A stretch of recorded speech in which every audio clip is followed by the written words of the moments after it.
Hi, this is Melissa Fillmore. I am coming to you live on Facebook. It's Q&A Wednesday. Hey, I know I'm hiding in my car, as you can see. It just makes it a whole lot easier to do this without my kids popping in and trying to ask questions at the same time. So won't be as distracted as I normally am when they're beating on my door. So I'm just hiding in my car for the night. But wanted to talk to you about a super important subject today. I've had lots of feedback. I've had lots and lots of questions because I think we all do this. We're going to talk about emotional eating today. I know it's a struggle. I think you're going to find some interesting things because it's not just there's some physiology that's involved in this when it comes to really struggling to not eat our feelings. So keep that in mind as we're talking today. But I'm just wondering, how many of you out there are emotional eaters? As a 41-year-old woman, I can tell you that there are many, many times where I absolutely feel like eating my feelings. For me, I know that I tend to eat when I'm stressed. Definitely have a chocolate craving at that time. Sometimes, even when the hormones get the best of you during that time of the month, sometimes you're going to crave some things. But I also know that I tend to eat when I'm bored, which is kind of an interesting emotion to want to eat at. But, I think that comes from years of unhealthy habits. So for those of you that are struggling a little bit with have some vices that you tend, and it might not just be food. Let's talk a little bit about wine and alcohol. We're going to talk about the physiology that's involved in that, a little bit of addiction that can happen with it. But let's first of all, let's just talk a little bit about emotion in general, because not all emotion is bad and not all emotional eating is bad. There are times in your life where, maybe you might be eating as a tradition or a family or a social event. And so that's definitely eating with emotion. And that's not necessarily a bad thing. We just tend to associate emotional eating with stressful feelings, negative feelings, and not only eating because of it, but then not being able to stop. So we're going to talk a little bit about, for a few minutes here, some of the emotions that tend to be attached to emotional eating. I would say definitely stress for a lot of people, men and women. That's something that we deal with on a regular basis. Stress can kind of catapult us into eating some unhealthy options. How about depression? How about loneliness? There's some different things that we wouldn't have considered before, but there's a couple of things. Food does something for us. If you think about how you learn about food as a kid and what it was to you. If you remember things like, maybe you fell down and your mom took you for ice cream to make you feel better. Or maybe as a reward, maybe you did great on a test. And so, you got rewarded with being taken out to dinner, things like that. So keep in mind that, as we get older, there's some experiences and values that we have that have been placed in our psyche from some experiences that we've had when we were kids. So just want to wave at everybody that's out there. I see people popping up, lots of people that I know. Thank you. Gosh, people that I haven't talked to in a while. So that's a lot of fun. If you do have questions, be sure to ask them. Our goal today is to really not just address emotional eating, but talk about how to overcome it. Some of these things may have been things that you tried, but honestly, it's not difficult, but it does take time. It's definitely not necessarily easy. So we're going to talk a little bit about that. But anyway, so back to what we're talking about, the reasons why we tend. I want you to think about that for a second. Maybe write it down. Some times that that you tend to overeat or to start to gravitate towards eating things. Now let's talk about a couple of things. Number one, there's a huge difference between physical hunger and emotional hunger. Physical hunger, a couple of things that will happen with physical hunger. When you're physically hungry, it comes on slow. It's kind of it starts in your stomach, it kind of grows a little bit.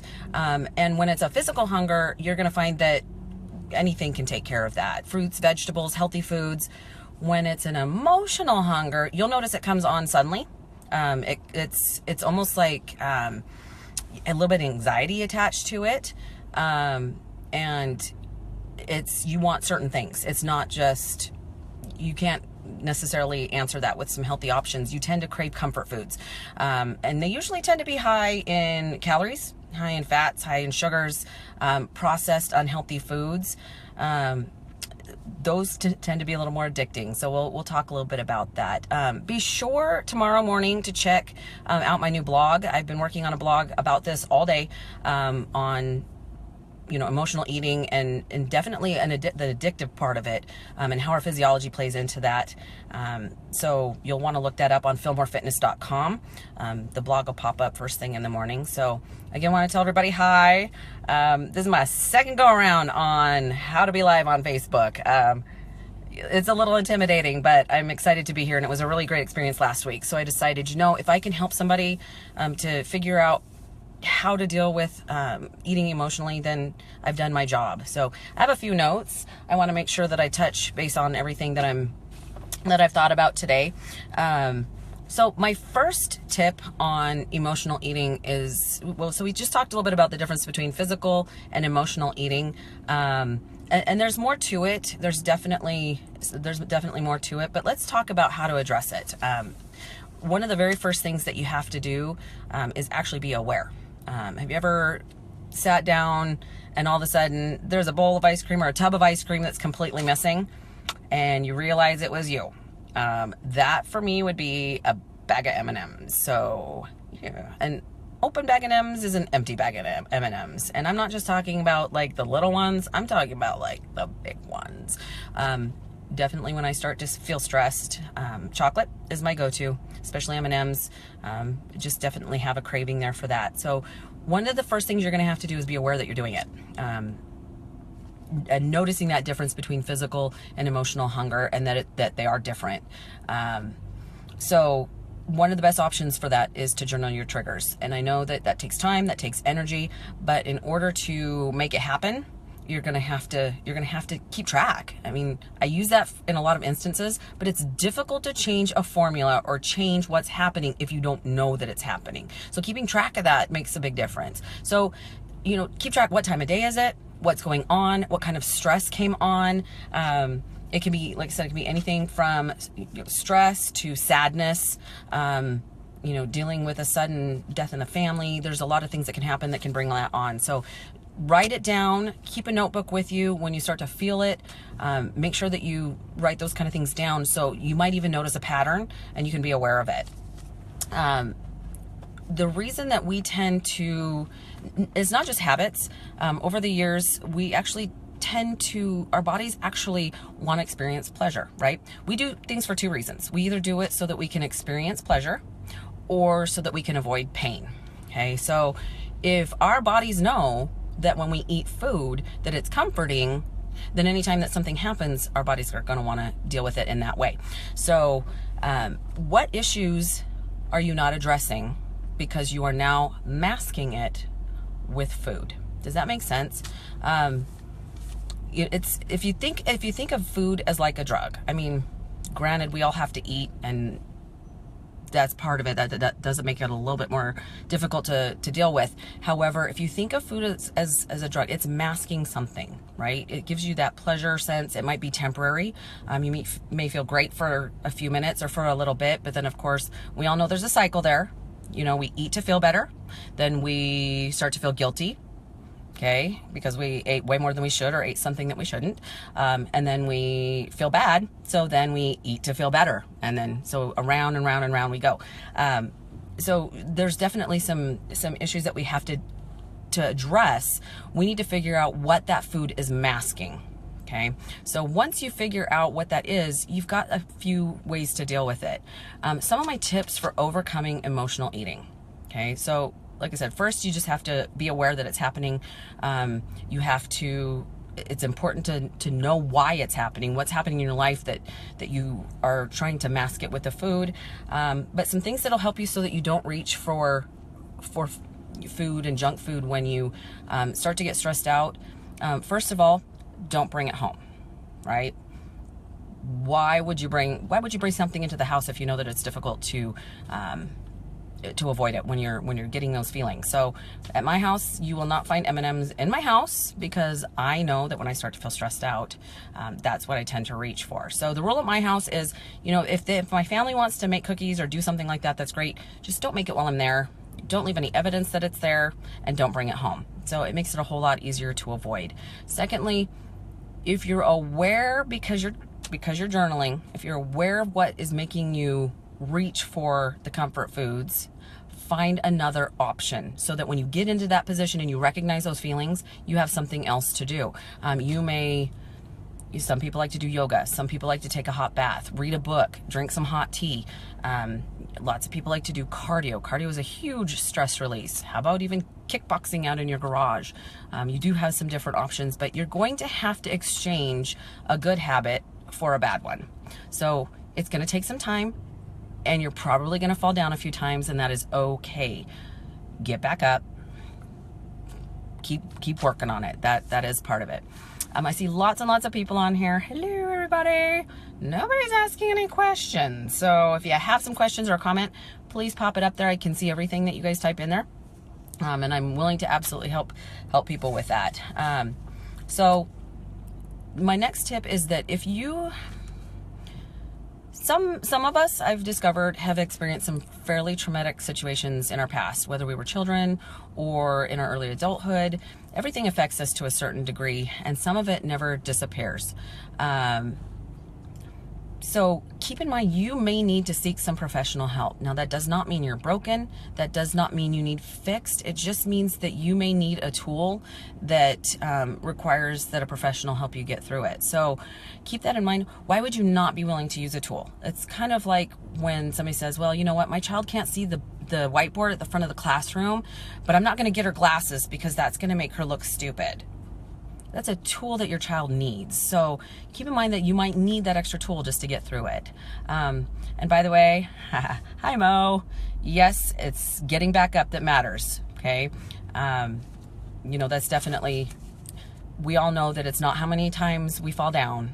We just have to always make sure that we get back up. Guys, success is not perfect. It's messy. That is life. And I'm not gonna tell you that I haven't eaten an entire bag of M&Ms before. I've eaten a couple. So we all have to figure out how we can deal with it. One of the biggest things though that you have to do is you have to make the decision that you're going to try and figure out another way to deal with the stress. Yeah, hi Adrian, I see that work gets you stressed. Yeah, I can totally appreciate that. So what can you do that can make you feel better? You're going to have to find something that gives you pleasure that's not food, if that makes sense. Like I said, maybe go for a walk, breathe, make it something that you look forward to, because I want you to put yourself in that situation that you normally are, where you're experiencing that stress or that emotion, and all of a sudden you think, hey, I'm going to stop and have a hot fudge sundae. And all of a sudden your brain gets really, really excited because, right, you have happy emotions and pleasure attached to that thought. So all of a sudden that seems like the best option, and now you can't stop. You can't get it out of your head. I want you to keep in mind too that most of our cravings when it comes to comfort food, again, are not healthy options. They're processed food, usually high in either refined sugar or high fructose corn syrup, which, by the way, high fructose corn syrup, they have found, completely messes with our hormones, ghrelin and leptin, which are the, one is the I'm hungry hormone and one's the I'm full hormone. So once high fructose corn syrup gets in your system, it messes with those, and all of a sudden you don't know that you're hungry or full. So you keep eating. Okay. Does that sound like something that you do when you're stressed out? It's kind of one of those things. They found that high fructose corn syrup actually lights up the same part of the brain as cocaine and heroin. So if you don't think that there's a physical addiction tied to sugar and high fructose corn syrup, there absolutely is. And you know what? The big food industry counts on it. That's how they rope us in, and we keep coming back and keep coming back. So the reason, we start eating because we want to feel pleasure, then we keep eating because all of those processed foods mess with our brain signals. So I agree, Julie. Corn syrup is, yeah, there's a lot of studies that have shown that a lot of that processed food, first of all, our body doesn't know what to do with it, so it confuses our bodies, but it makes it really difficult to quit, because now all of a sudden we are addicted. We are addicted to the food. And I'm going to tell you that when I come off sugar, I have physical withdrawals. I get shaky, I get headaches, I get kind of foggy. So be aware that it's not that easy to get off those. It's just as difficult to get off sugar and some of the things that we get addicted to food-wise as it is to get off alcohol, drugs, things like that. They've actually seen that the symptoms are not just similar, they're like identical. So keep that in mind. So, you know, first we did it because, you know, we liked the pleasure, we liked how we felt when we eat. Now, of course, as adults, like I said, we do that guilt cycle over and over and over again, that little voice in our head that tells us, okay, you're bad, you're horrible. So we have to replace a bad habit with a good habit. So your homework, everybody, tonight is I want you to really sit down and think about other things that are healthier options that you can do instead of eat. Okay, food is fuel. That's what it's for. We need to fuel our bodies. Part of you can't drive a car if it doesn't have any fuel in it. Well, your body does not run well if you don't put fuel in it. The problem is whether you put premium or cheap old regular, the better you treat your body, the better it runs. Okay. So one of my wonderful clients who I get to see tonight, Melissa, she just said that every time, one of the things that she's working to do to really help replace those bad habits is to plan what she's going to eat in advance, because it makes it much easier. Totally agree. Not only should you plan in advance, make sure that you're eating every couple of hours. If you go for long periods of time without fueling your body and then all of a sudden a huge stress comes your direction, it's going to be a whole lot easier to run out and grab that food that, you know, sounds good and comfortable and is going to make you feel good, if you haven't been eating because you're starving, right? So being prepared, having some good snacks on hand, and of course, like I said, find some good habits that will make you feel better versus eating the food. So there's something else I was going to tell you, but I get so excited and I get so distracted I can't think about what I was talking about. So if you have questions, you know, please make sure that you pop in and ask them. Some other tips that I have. Oh, I got a good one. Okay. So you know how that little voice in our head can sometimes not be our best friend. You know, it's, again, you've eaten something. First of all, it's not the worst thing in the world when you've done it. You're going to have to forgive yourself, respect yourself, move on, try to resolve that you're not going to do it again, and take those other steps that we talked about to be prepared for when those stresses come on. But something that really has worked for me that I've learned a long time ago, and I know it when I first heard it, I was like, yeah, whatever. Positive affirmations. I really believe that, you know, self-fulfilling prophecy, what you tell yourself, you believe, right? So positive affirmations are an important part of my life. I teach them to my clients all the time. You know, positive affirmations are just that. There's 3 rules to a positive affirmation. It has to be personal. It has to be about you. It can't be about anyone else, because you can't change anybody else. You can only change yourself. It has to be positive, obviously. You know, keep it something that you know, really want to focus on, whether it's that you are a good person, that you do deserve to be happy, whatever those things are. And it has to be present tense. So you have to talk to yourself like you already are there. It's not, I want to lose 25 pounds. It's, I look gorgeous at blah, blah, blah weight, or in size 5 jeans, whatever it is. That's how, and you have to say it out loud. Your subconscious does not know the difference between real and make-believe. So if you pretty consistently tell yourself how incredible you are, how talented you are, and this isn't about being proud or boasting. This is about being empowered and having a positive effect on not just yourself, but your family and the other people around you. So an example of a positive affirmation, let's say that you just want to make more money. You know, you're really tired of trying to make ends meet. So you might say, wow, my life is so abundant. Everything that I need comes my direction. That would be a positive affirmation. When it comes to the emotional eating, you might have a positive affirmation about that.